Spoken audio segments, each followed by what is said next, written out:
Chemistry के online class में आप सभी लोगों का स्वागत है। जैसा कि हम लोग क्वांटेशन केमिस्ट्री का अध्ययन कर रहे थे, क्वांटेशन केमिस्ट्री के में उसमें पिछले लेक्चर में हम लोग बैलेंस बॉन्ड थ्योरी के कुछ एग्जाम्पल पढ़े थे।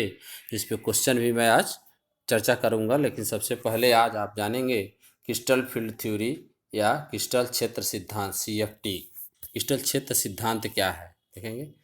यह सिद्धांत जो है पूरी तरह से धातु तथा लिगैंड के मध्य उपस्थित स्थिर वैद्युत अनुन्य क्रिया पर आधारित है। यह सिद्धांत जो है पूरी तरह से क्या है, धातु तथा लिगैंड के मध्य स्थित पूरी तरह से क्या है, अनुन्य क्रिया पर आधारित है। लिगैंडों के स्थिर वैद्युत क्षेत्र के संपर्क में आने पर, लिगैंडों के स्थिर वैद्युत क्षेत्र के संपर्क में आने पर केंद्रीय धातु प्रमाण के समान ऊर्जा वाले अर्थात समभ्रंश, जिनकी ऊर्जा समान होती है, ठीक ना, डी ऑर्बिटल, समान ऊर्जा वाले डी ऑर्बिटल विभिन्न ऊर्जा स्तरों में विभाजित स्प्लिट हो जाते हैं, ठीक ना। डी ऑर्बिटलों का विपाटन संकुलों की ज्यामिति पर निर्भर करता है। जो डी ऑर्बिटल होते हैं इनको ऊर्जा को हम क्या कहते हैं, जैसे किसी भी डी ब्लॉक इसमें देखेंगे संक्रमण तत्व क्या होते हैं, भाग लेते हैं ना। तो जो डी ऑर्बिटल होते हैं उनकी ऊर्जा क्या होती है, समान होती है। उन समान ऊर्जा को हम क्या कहते हैं, समभ्रंश या कहते हैं डीजेनरेट डी ऑर्बिटल्स। मतलब सबकी ऊर्जा क्या होती है, समान होती है। तो जो डी ऑर्बिटल होते हैं स्थिर वैद्युत क्षेत्र के प्रभाव में वो दो भागों में टूटते हैं। दो भागों में क्या होते हैं, टूटते हैं। तो डी ऑर्बिटलों का जो विपाटन होता है वह स्प्लिटिंग, स्प्लिटिंग मतलब टूटना, दो समूहों में होता है। एक T2G कहते हैं, ट्रिपली डीजेनरेट बोलते हैं इसको, ट्रिपली डीजेनरेट, ठीक ना। ट्रिपली डीजेनरेट मतलब इन तीनों की ऊर्जा समान होती है। जब क्रिस्टल क्षेत्र आता है तो इसमें आते हैं ऑर्बिटल, 5 ऑर्बिटल में DXY DYZ DXZ तथा EGW डीजेनरेट इसे बोलते हैं, ठीक ना। इसमें आते हैं DX² - Y² और DZ² में होता है तथा दोनों समूहों के मध्य 10dq ऊर्जा का अंतर है। 10dq से प्रदर्शित करते हैं या डेल्टा से इसको हम प्रदर्शित करते हैं, ठीक है। तो जो इसमें यह कहा जा रहा है देखेंगे, जो डी ऑर्बिटल होते हैं, डी ऑर्बिटल जैसे 5 प्रकार के होते हैं, आपके 5 प्रकार के होते हैं ना, हाँ। तो इनका क्या होता है, इनको हम समभ्रंश बोलते हैं, समभ्रंश या डीजेनरेट, समभ्रंश बोलते हैं या डीजेनरेट डी ऑर्बिटल बोलते हैं। डीजेनरेट मतलब इनकी ऊर्जा क्या होती है, सभी की समान होती है। इनको हम डीजेनरेट डी ऑर्बिटल्स भी बोलते हैं। तो इनका जैसे जब कोई लिगेंड होता है, जैसे धातु होता है, धातु में लिगेंड जो होगा तो लिगेंड में कोऑर्डिनेशन नंबर क्या हो सकता है, उपसदस्य संख्या या तो 6 होगी या तो 4 होगी या तो 2 होगी। तो यहाँ पे 6 और 4 का ही आपको पढ़ना और 2 ही पढ़ना है इसमें आपको, ऑक्टाहेड्रल का, चतुष्फलकी का, ठीक ना। तो यह कहा जा रहा है जो डी ऑर्बिटल 5 होते हैं या DXY DYZ DXZ और लास्ट वाले 2 होते हैं DX² - Y² और DZ²। 5 ऑर्बिटल जो होते तो उनका 2 समूहों में विपाटन होता, 2 समूहों में टूटना होता डी ऑर्बिटलों का। एक समूह को जैसे हम बोलते हैं, जैसे 2 समूह में जो टूटते हैं तो एक को हम बोलते हैं T2G और एक को बोलते हैं हम EG। तो EG में क्या होते हैं, 2 डी ऑर्बिटल होते हैं आपके। इसमें एक होता है DX² - Y² और एक होता है DZ²। और T2G में आपके 3 डी ऑर्बिटल होते हैं, एक DXY होता है, DYZ होता है और DXZ होता है। और जो ऊर्जा का अंतर होगा, जैसे यहाँ से यहाँ तक जो ऊर्जा होगी, तीर जो बनाया जा रहा है, वो 10dq के बराबर होगी। कितने के बराबर होगी, 10dq ऊर्जा इसे कहते हैं, या इसी को हम डेल्टा से भी क्या करते हैं, प्रदर्शित करते हैं। तो ये चीज़ यहाँ पे लिखा गया है, ऊपर आप देख सकते हैं, देखेंगे ना। डी ऑर्बिटलों का, जैसे डी ऑर्बिटलों का विपाटन 2 समूहों T2G में DXY DYZ DXZ तथा EGW degenerate DX² - Y² DZ में होता है तथा दोनों समूहों के मध्य 10dq या डेल्टा होता है। तो अष्टफलकी संकुलों में क्रिस्टल क्षेत्र विपाटन कैसे होता है, ये पूछा भी जाता क्वेश्चन में। तो अष्टफलकी संकुलों में, अष्टफलकी संकुल मतलब क्या होगा, कोऑर्डिनेशन नंबर क्या होगा उसका, 6 होगा। कोऑर्डिनेशन नंबर 6, जैसे मान लिया कि कोई भी हम बना लें, जैसे सपोज करें FeS2O होल 6 और यहाँ पे मान लीजिए 3+ हो, तो यह कोऑर्डिनेशन नंबर 6 है ना, इसका यह 6 है कोऑर्डिनेशन नंबर, उपसदस्य संख्या। तो उसमें कैसे विपाटन होता है, तो उसमें देखेंगे जैसे ऊर्जा का यह ऐसे बनाया गया है, डी ऑर्बिटल समभ्रंश डी, समान ऊर्जा के डी ऑर्बिटल, या इसी को हम डीजेनरेट भी कहते हैं। क्या बोलते हैं, डीजेनरेट, इंग्लिश में बोलते हैं डीजेनरेट डी ऑर्बिटल्स, ठीक ना। तो डिजेनरेट डी ऑर्बिटल मतलब जो क्या होते हैं अष्टफलकी संकुल में, मतलब जिसमें अष्टफलकी होते हैं, 6 क्वांडेशन नंबर होता है, तो उसमें जो ऊर्जा का विघटन होता है मतलब डी ऑर्बिटल का, तो इसमें 2 में होता है। जैसे देखेंगे ईजी देखेंगे ऊपर चला जा रहा है, टी टू जी क्या हो जा रहा है, नीचे आ रहा है। तो टी टू जी में देखेंगे 3 ऑर्बिटल हैं, D X Y, D Y Z, D X Z. और ईजी में देखेंगे क्या है, 2 है। देखेंगे यहाँ पे D X square minus Y square और डी जेड स्क्वायर।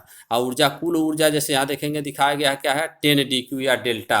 और यहाँ ऊपर जैसे ईजी की ऊर्जा, जैसे यहाँ बीच से ऊपर ईजी की ऊर्जा क्या होती है, 6 डी क्यू देखेंगे दिखाया गया। और नीचे क्या होती है इसकी, 4 डी क्यू होती है। फिर एक बार देख लें ऊर्जा, ठीक ना, ऊर्जा देखें समझ में आ रहा है ना। जैसे यह पूरी क्या है 10 डी क्यू, या यहाँ तक 6 डी क्यू, और फिर उसके नीचे यहाँ क्या है 4 डी क्यू है, ठीक है। इलेक्ट्रॉनों का वितरण इसमें, जैसे डी ऑर्बिटल में मान लिया कि यह 5 इलेक्ट्रॉन है, तो 5 इलेक्ट्रॉन है तो पाँचों इलेक्ट्रॉनों का वितरण जैसे ऐसे ही होगा हुंड नियम अनुसार। पहले एक एक इलेक्ट्रॉन सभी में भर जाएगा, पहले एक इलेक्ट्रॉन क्या होगा सभी में भर जाएगा ऐसे, ठीक ना। तत्पश्चात क्या होगा, इलेक्ट्रॉन युग्मित होता है, तत्पश्चात इलेक्ट्रॉन क्या होता है, युग्मित होता है। समझ में आ रहा है ना, तो ऐसे ही होता है। Strong field, weak field ligand आपको आगे बताया जाएगा, ठीक है ना। तो अष्टफलकी में ऐसे होता है, अष्टफलकी में ईजी ऊपर रहता है, टी टू जी क्या होता है नीचे होता है, ठीक ना। अष्टफलकी में जो ऊर्जा होती है, इसको जैसे जो क्रिस्टल फील्ड, इसी को हम या जो एनर्जी है या ऊर्जा जो है ना, या इसको हम कहते हैं क्रिस्टल फील्ड स्टेबलाइजेशन एनर्जी, ठीक ना। क्रिस्टल मतलब लिगेंड क्रिस्टल क्षेत्र स्थायीकरण ऊर्जा, नहीं splitting energy, crystal field splitting ऊर्जा, क्रिस्टल क्षेत्र विपाटन ऊर्जा। इसमें जो होती है, हम इसको ऑक्टाहेड्रल को हम डेल्टा ओ से प्रदर्शित करते हैं। डेल्टा ओ मतलब ऑक्टाहेड्रल, इसका मान होता है 10 डी क्यू। क्या मान होता है इसका, 10 डी क्यू। ये हो गया। अब चतुष्फलकी संकुलों में कैसे विपाटन होता है देखेंगे। चतुष्फलकी संकुल में जो विपाटन होगा जस्ट उसका उल्टा होता है। जैसे ऊर्जा, समान ऊर्जा के डी ऑर्बिटल हैं, इसमें देखेंगे टी टू जी ऊपर चला गया और ई जी क्या हो गया, नीचे आ गया, ठीक है। और यह पूरा क्या है, यह डेल्टा ओ है, और यह क्या हो जाएगा, ऊपर वाला 4 डी क्यू और नीचे वाला यह क्या हो जाएगा 6 डी क्यू। तो ई जी में कौन कौन से ऑर्बिटल हैं आपके, D X square minus Y square, D Z square. And T two G में क्या है, D X Y, D Y Z and D X Z, ठीक है। तो इसे हम टेट्राहेड्रल भी बोलते हैं इंग्लिश में। ऐसी को हम डेल्टा टी से प्रदर्शित करते हैं, डेल्टा टी मतलब टेट्राहेड्रल। तो संक्रमण धातु संकुलों में डी ऑर्बिटलों के क्रिस्टल क्षेत्र विपाटन डेल्टा का परिमाण लिगेंडों की संख्या तथा धातु परमाणु आयन व लिगेंडों की प्रकृति पर निर्भर करती है। अष्टफलकी संकुलों के क्रिस्टल क्षेत्र विपाटन ऊर्जा, क्रिस्टल क्षेत्र विपाटन ऊर्जा मतलब वह क्रिस्टल क्षेत्र फील्ड स्प्लिटिंग एनर्जी, ठीक ना, विपाटन ऊर्जा डेल्टा ओ, तथा चतुष्फलकी संकुल के क्रिस्टल क्षेत्र विपाटन ऊर्जा डेल्टा टी में क्या होता है, निम्न संबंध होता है। देखेंगे दिया ना यहाँ पे, डेल्टा टी इक्वल टू क्या होता है, पूछा भी जाता है क्वेश्चन इसमें। डेल्टा टी इक्वल टू क्या होगा, 4/9 इंटू डेल्टा ओ, ये रिलेशन होगा, ठीक है।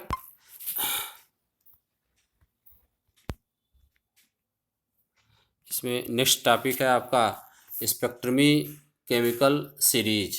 स्पेक्ट्रमी केमिकल सीरीज, स्पेक्ट्रमी रासायनिक श्रेणी क्या होती है।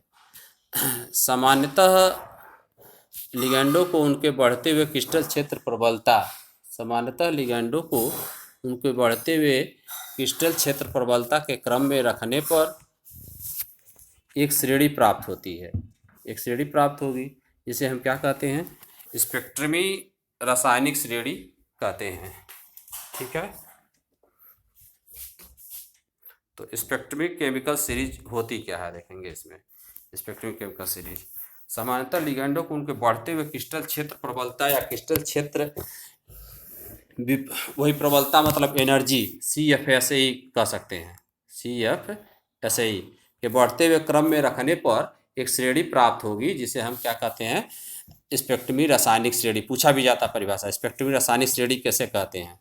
जैसे में जो लिगेंड रखे गए हैं देखेंगे I- है, Br-, SCN-, तो इधर से इधर यदि आप जाएंगे, इधर से इधर जाएंगे तो यहाँ पे दुर्बल लिगेंड, वीक लिगेंड बढ़ेगा, वीक लिगेंड की गुण।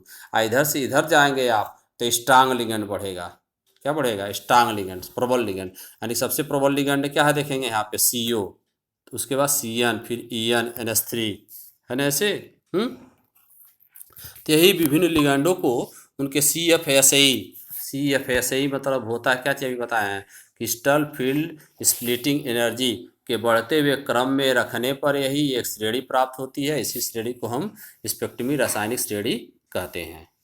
ठीक ना, समझ में आ रहा है। तो इसमें कौन स्ट्रांग लिगेंड है, जैसे H2O से सब देखेंगे I-Br-HCl- क्या है, दुर्बल लिगेंड है। तो इसमें इलेक्ट्रॉनों का युग्मन नहीं होता है, जैसा कि आपको मैं वैलेंस बॉन्ड थ्योरी में भी बता चुका हूँ। ठीक है, नोट यहाँ पे दिया जा रहा है, देखेंगे T2G में Eg ऑर्बिटलों में इलेक्ट्रॉनों का वितरण हुंड नियम के अनुसार, जैसे ऊपर में बताया हूँ। जैसे T2G में क्या होते हैं, 3 ऑर्बिटल हैं डी के, DXY, DYZ और DXZ।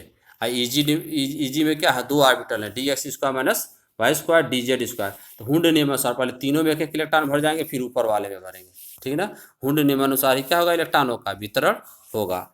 और दूसरा देखेंगे, इसमें दिया है लिगेंड प्रबल होने पर इलेक्ट्रॉन का क्या हो जाएगा, युग्मन हो जाता है, तथा दुर्बल होने पर युग्मन नहीं होता है। ये भी आप जानते हैं पहले से, वैलेंस बॉन्ड थ्योरी में आपको बताया गया है। और क्रिस्टल क्षेत्र सिद्धांत के अनुप्रयोग क्या हैं, तो पहला क्या है, संक्रमण धातु संकुलों का रंग होता है। तो जिनमें पहले से भी जानते हैं आप, जिन संक्रमण धातुओं के डी ऑर्बिटल पूर्ण रूप भरे हुए नहीं होते हैं वे रंगीन होते हैं। धातु संकुलों का रंग किसके कारण होता है, वही डी ट्रांजिशन के कारण होता है। किसके कारण होता है, डी ट्रांजिशन के कारण। जैसे इसमें से क्या होगा, मान लीजिए कि एक ही इलेक्ट्रॉन है इसमें, सपोज कर एक ही इलेक्ट्रॉन है, जैसे मान लीजिए कि टाइटेनियम 3+ का इलेक्ट्रॉनिक विन्यास क्या आता है लास्ट में, 3D1। एक ही इलेक्ट्रॉन है, तो यह इलेक्ट्रॉन जब उच्च ऊर्जा पाएगा तो क्या होगा, इसमें चला जाएगा, इस वाले में चला जाएगा। तो यही हम क्या कहते हैं, इसी को डी, या ये भी डी है, इसी को हम डी ट्रांजिशन बोलते हैं। डी ट्रांजिशन या डी संक्रमण हिंदी में। ठीक ना, तो डी संक्रमण के कारण ही क्या होता है, जब एक ऊर्जा से दूसरी ऊर्जा में जाएगा, तो ऊर्जा में जाएगा तो क्या होगा, प्रकाश का उत्सर्जन या अवशोषण होता है ना, होगा ना वो चीज़, तो उसी के कारण क्या होगा, वो रंगीन होते हैं। उसके कारण क्या होते हैं, वे रंगीन होते हैं। ठीक है ना। दूसरा इसमें है, देखेंगे संकुलों के चुंबकीय गुण। संकुलों के चुंबकीय गुण, तो ये तो आप पहले से जानते हैं, जिन संकुलों में अयुग्मित इलेक्ट्रॉन उपस्थित होंगे वे अयुग्मित और से अनुचुंबकीय पैरामैग्नेटिक। अनुचुंबकीय क्या होते हैं, चुंबक की ओर प्रबल रूप से आकर्षित होते हैं। और जिनमें सभी इलेक्ट्रॉन क्या होते हैं, युग्मित होते हैं, वे क्या होते हैं, पैरामैग्नेटिक होते हैं, प्रतिचुंबकीय होते हैं। जिनमें सभी इलेक्ट्रॉन युग्मित होंगे वो क्या होंगे, प्रतिचुंबकीय होते हैं।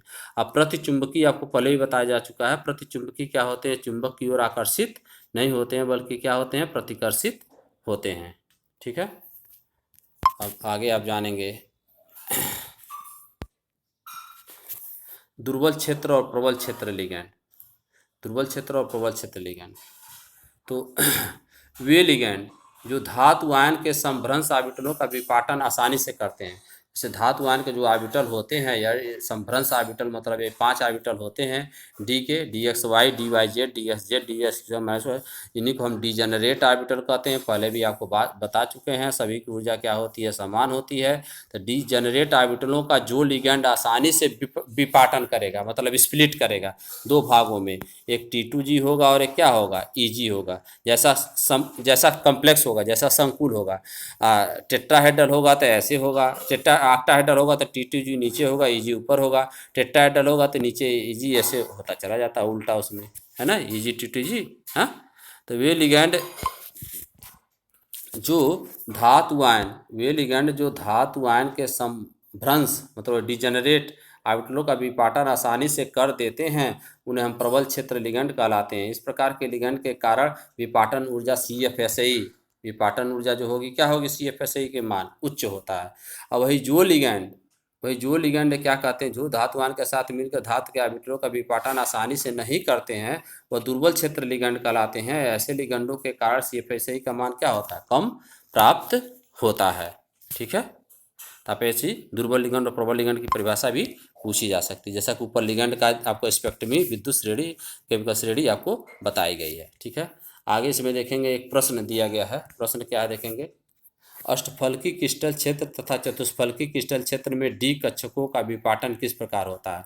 तो ये ऊपर जो आपको बताया गया है, चित्र द्वारा समझाइए, और दुर्बल क्षेत्र तथा प्रबल क्षेत्र लिगैंड भी समझाइए। तो ये सब चीज़ें आपको पूछी जा सकती हैं। ठीक है ना। हाँ, तो इतना ही है इस लेक्चर में। हाँ, तो आप आसानी से क्या करेंगे, सब चीज़ अष्टफलकी क्षेत्रों में संकुलों में क्रिस्टल क्षेत्र विपाटन, चतुष्फलकी संकुलों में क्रिस्टल क्षेत्र विपाटन। उसके पहले आपको पिछले लेक्चर में बैलेंस बॉन्ड थ्योरी बताया गया था, तो सबकी संरचनाएं बताई गई थी। जैसे मान लिया कि पूछा जाए उसमें जैसे यही चीज़, तो वो सब आप पढ़ लेंगे, वहाँ पे आपको बताया गया था। Fe4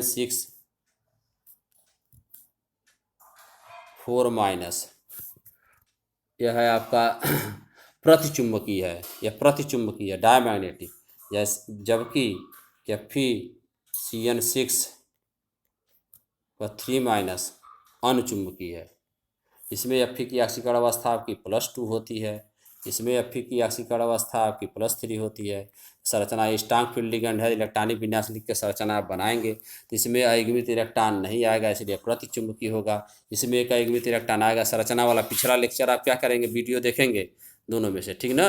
जिसमें अयुग्मित इलेक्ट्रॉन उसी के आधार पर करेंगे, स्ट्रांग फील्ड लिगेंड है, ठीक है ना। इसलिए कहते हैं कि चैनल को अवश्य सब्सक्राइब कर लीजिए। इस चैनल को सब्सक्राइब कर लेंगे तो पिछले लेक्चर का भी वीडियो आएगा। इसी तरह से मान लीजिए कि क्वेश्चन बनता है, अन्य क्वेश्चन बन सकता है। मान लीजिए कि आपका जैसे Ni है, जैसे मान लीजिए कि NiCN4 2- वर्ग समतली है, स्क्वायर प्लेनर है। जबकि NiCl4 2- चतुष्फलकी है, टेट्राहेड्रल है। तो इसमें क्या है, Cn स्ट्रांग लिगेंड है और Cl क्या है, वीक लिगेंड है। तो इसमें क्या होगा, इलेक्ट्रॉनों का युग्मन नहीं होगा। Ni इसमें भी आक्सीकरण अवस्था +2 है, उसमें भी आक्सीकरण अवस्था +2 है, इसमें इलेक्ट्रॉनों का युग्मन नहीं होगा, यानी बाय के d ऑर्बिटल भाग नहीं होगा, sp3 भाग लेगा। आप संरचना देखेंगे जाके पिछले लेक्चर का, ठीक ना, और किताबों से भी करेंगे। इस प्रकार के क्वेश्चन पूछा जाता है, मतलब यही पूछ देगा यह क्या है, इसका वर्ग समतली होता है, इसका चतुष्फलकी होता है, या NiCO4 भी दे देगा, ठीक ना। NiCO4 एक का जैसे वर्ग समतली हो जाएगा और एक का क्या होता है, चतुष्फलकी होता है। क्यों होता है, तो इसका चतुष्फलकी है, जबकि NiCN4 2- क्या है, वर्ग समतली है। तो क्यों होता है संरचना, ये सब क्वेश्चन क्या होंगे, बोर्ड एग्जाम में पूछे गए हैं, आप अवश्य देख लेंगे। कंपटीशन में भी पूछे जाते हैं, कौन अनुचुंबकीय होंगे, कौन प्रतिचुंबकीय होंगे, ठीक है। तो ये सब चीज़ आप दोहरा लेंगे, ठीक है। तो आज यह लेसन आपका बोर्ड एग्जाम के पॉइंट ऑफ व्यू से कंप्लीट होता है। आप लोगों का बहुत बहुत धन्यवाद, ठीक है। आज के क्लास में बस इतना ही। नेक्स्ट टर्न पे आपको अब पी ब्लॉक एलिमेंट्स में जो बताए हुए लेसन है वो चीज़ें आपको बताई जाएंगी।